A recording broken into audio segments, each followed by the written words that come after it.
Sai Ram, Shri Sai Satcharita, written by Hemat Panji and translated by Gunaji. Chapter 39 and 50, Baba's knowledge of Sanskrit. This chapter 39 deals with Baba's interpretation of a verse from the Bhagavad Gita, as some people believed that Baba knew not Sanskrit and the interpretation was Nana Sahib Chandokar's. Hemat Pant wrote another chapter 50 refuting that objection. As the chapter number 50 deals with the same subject matter, it is incorporated in this chapter. Blessed is Shirdi and blessed is Dwaraka Mai, where Sri Sai lived and moved until he took Mahasamadhi. Blessed are the people of Shirdi, whom he obliged and for whom he came such long distance. Shirdi was a small village first, but it attained great importance on account of his contact and became a tirtha, holy place of pilgrimage.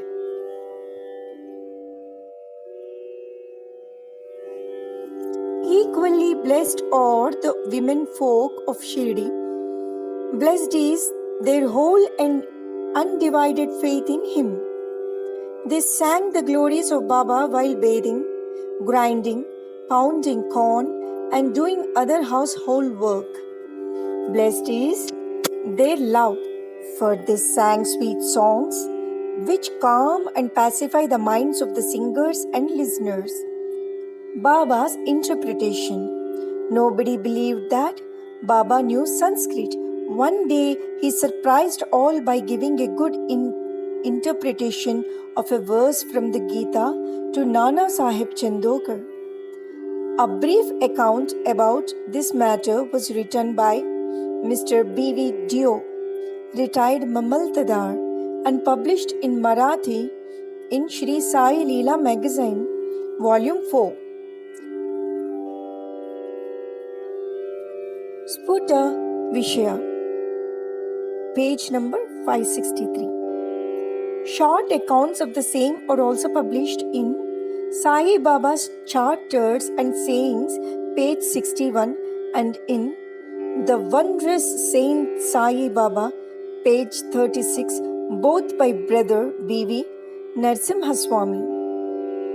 Mr. B.V. Dio has also given an English version of this in his statement dated 27/9/1936 and published on page 66 of Experiences. Part 3 published by the said Swami.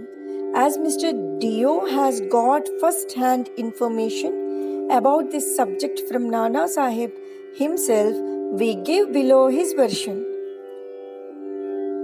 Nana Sahib Chandokar was a good student of Vedanta. He had read Gita with commentaries and prided himself on his knowledge of all that. He fancied that Baba knew nothing of all this or of Sanskrit. So Baba one day pricked the bubble. These were the days before crowds flocked to Baba. When Baba had solitary talks at the mosque with such devotees. Nana was sitting near Baba and massaging his legs and muttering something. Baba: Nana, what are you mumbling yourself? Nana: I am reciting a shloka, that is verse from Sanskrit.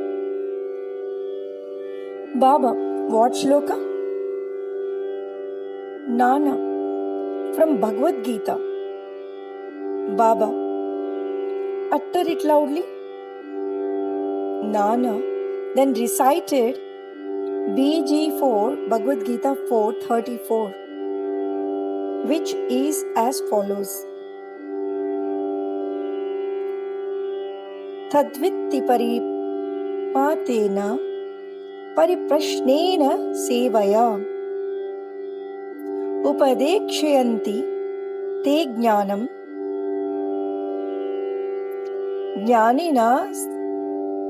jnaninastatva darshinaha tatvidya pare patena pariprashnena sevaya upadekshanti te jnanam jnaninastatva darshinaha. Baba: Nana, do you understand it? Nana: yes. Baba: if you do, then tell me. Nana: it means this. Sastanga Namaskar, that is prostration, questioning the Guru, serving him. Learn what this. Then those jnanis that have attained the real knowledge of the Sadvastu, Brahma will give you Upadesha, instruction of Jnana. Baba: Nana, I do not want this sort of collected purport of the whole stanza. Give me each word, its grammatical force and meaning. Then Nana explained it word by word. Baba: Nana, is it enough to make prostration merely? Nana: I do not know any other meaning for the word pranipata than making prostration. Baba: what is pariprashna? Nana asking questions. Baba: what does prashna mean? Nana: the same, questioning. Baba: if pariprashna means the same as prashna or question, why did Vyasa add the prefix pari? Why did Vyasa add the prefix pari? Was Vyasa off his mind, off his head? Nana: I do not know of any other meaning for the word pariprashna. Baba: seva, what sort of seva is meant? Nana: just what we are doing always. Baba: is it enough to render such service? Nana says, I do not know what more is signified by the word seva. Baba then says, in the next line, te jnanam, can you so read it as to read any other word in lieu of jnanam? Nana says, yes. Baba then again asks, what word? Nana: ajnanam. Baba then again asks, taking that word instead of jnana, is any meaning made out of the verse? Nana: no. Shankara Bhashya gives no such construction. Then Baba says, never mind if does not. Is there any objection to using the word quote if it gives a better sense? Nana: I do not understand how to construe by placing quote in it. Baba again and again asks, why does Krishna refer Arjuna to Jnanis or Tattvadarshis to do his prostration, interrogation and service? Was not Krishna a Tattvadarshi? In fact, Jnana himself? Nana: yes, he was. But I do not make out why he referred Arjuna to Jnanis. Baba: have you not understood this? Baba says, have you not understood this? Nana was humiliated. His pride was knocked on the head. Then Baba began to explain. First one, it is not enough merely to prostrate before the Jnanis. We must make sarvasya sharanagati, that is complete surrender to the Sadguru. Second one, mere questioning is not enough. The question must not be made with any improper motive or attitude or to trap the Guru and catch at mistakes in the answer or out of idle curiosity. It must be serious and with a view to achieve moksha or spiritual progress. Third one, Seva is not rendering service, retaining still the feeling that one is free to offer or refuse service. One must feel that he is not the master of the body, that the body is Guru's and exists merely to render service to him. If this is done, the Sadguru will show you what the Jnana referred to in the previous stanza is. Nana did not understand what is meant by saying that a Guru teaches Ajnana. Baba, how is Jnanupadesh, that is imparting of realization, to be affected? Destroying ignorance is Jnana? Verse OV 1396 of Jnaneshwari commenting on Gita 18 to 16:6 says, of ignorance is like this, O Arjuna, if dream and sleep disappear, you are yourself. It is like that. Also, OV 83 on Gita 5:16 says, Gita chapter 15, 16 stanza says, there anything different or independent in jnana besides the destruction of ignorance? Expelling darkness means light. Destroying duality, that is Dvaita, means non-duality, Advaita. Whenever we speak of destroying Dvaita, we speak of Advaita. Whenever we talk of destroying darkness, we talk of light. If we have to realize the Advaita state, the feeling of Dvaita in ourselves has to be removed. That is the realization of the Advaita state. Who can speak of Advaita while remaining in Dvaita? If one did, unless one gets into that state, how can one know it and realize it?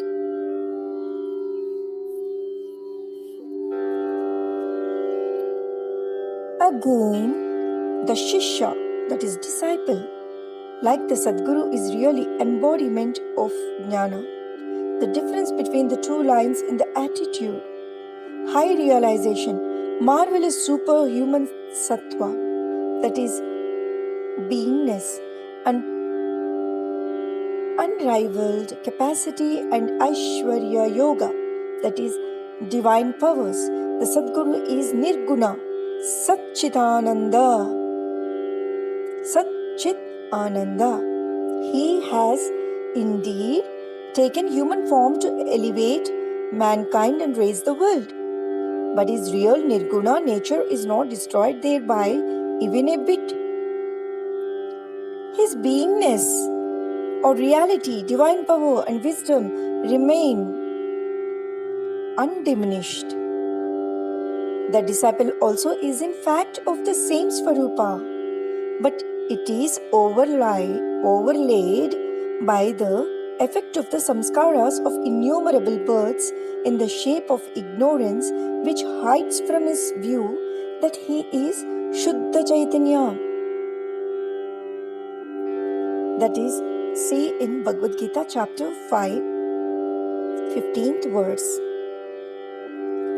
As stated therein, he gets the impressions, that is Jiva, a creature, humble and poor.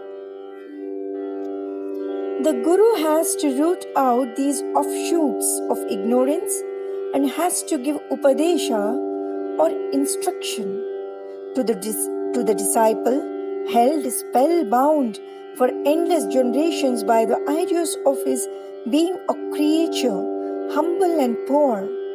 The Guru imparts in hundreds of births the teaching, or God, you are mighty and opulent.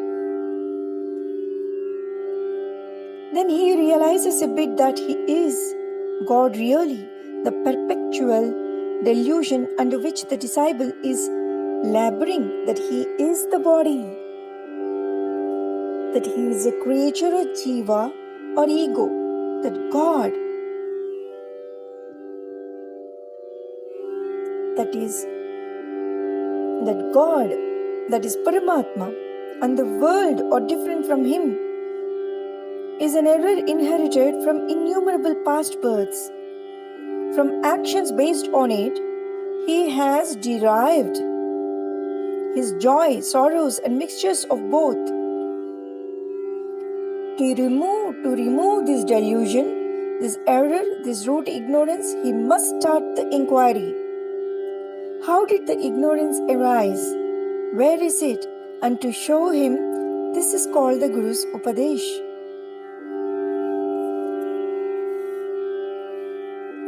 The following are the instances of Ajnana. First, I am a Jiva. I am a Jiva or the creature. Second, body is the soul. I am the body. Third, God, world and Jiva are different. Fourth, I am not God. 5. Not knowing that body is not the soul. 6. Not knowing that God, world and Jiva are one. Unless these errors are exposed to his view, the disciple cannot learn what is God, Jiva, world, body, how they are interrelated and whether they are different from each other or one and the same. To teach him these and destroy his ignorance is this instruction in Jnana or Ajnana. Why should Jnana be imparted to the Jiva, who is a Jnanamurti?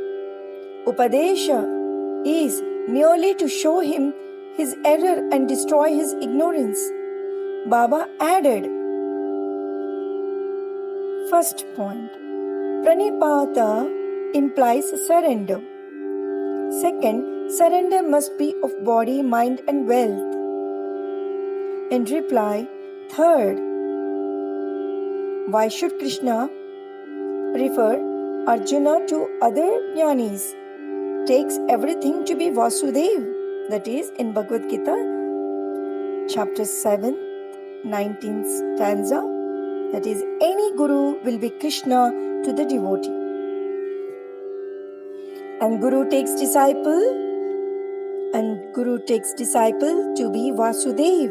And Krishna treats both as his prana and atma.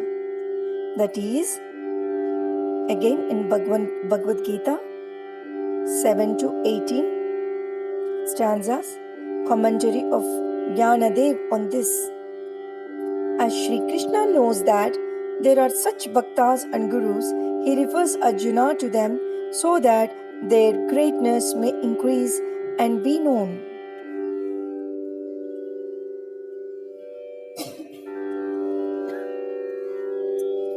Construction of the Samadhi Mandir.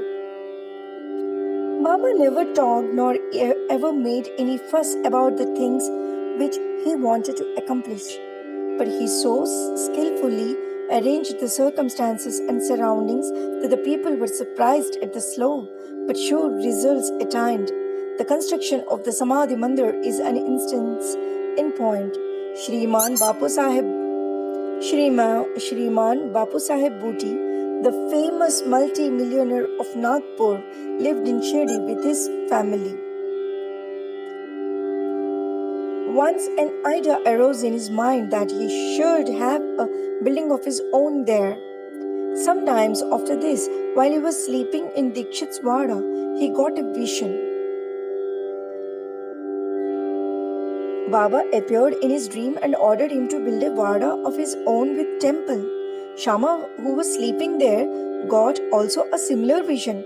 When Bapu Sahib was awakened, he saw Shama crying and asked him why he was doing so. The latter replied that in his vision, Baba came close to him and ordered distinctly, the Vada with the temple. I shall fulfill the desires of all. Hearing the sweet and loving words of Baba, I was overpowered with emotion. My throat was choked. My eyes were overflowing with tears and I began to cry. Bapu Sahib was surprised to see that both their visions tallied. Being a rich and capable man, he decided to build a Vada there and drew up a plan with Madhav Rao, that is Shama.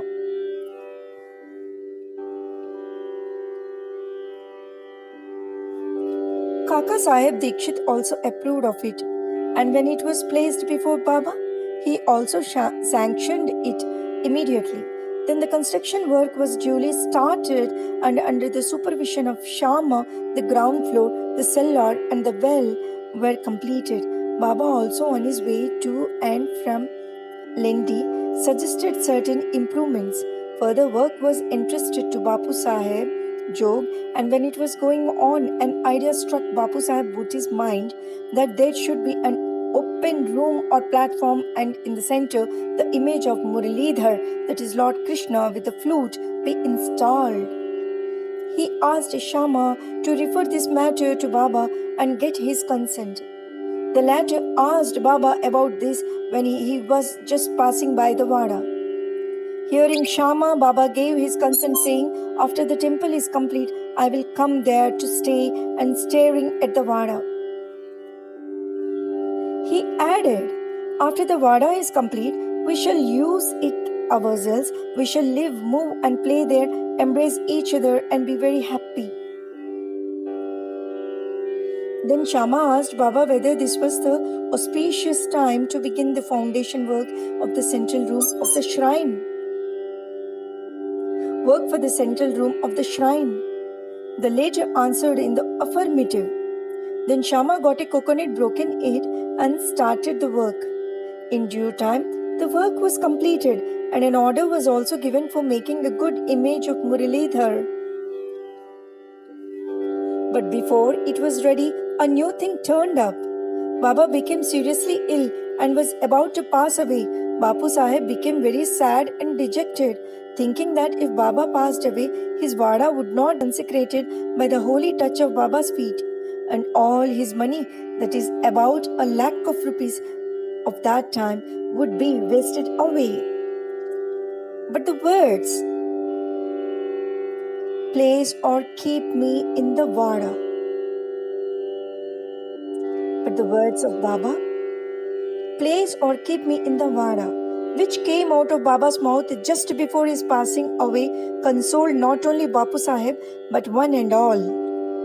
In due time, Baba's holy body was placed and preserved in the central shrine meant or designed for Muralidhar, and Baba himself became Muralidhar, and the Vada thus became the Samadhi Mandir of Sai Baba. His wonderful life is unfathomable. Blessed and fortunate is Bapu Sahib Bhuti, in whose Vada lies the holy and the pure body of Baba.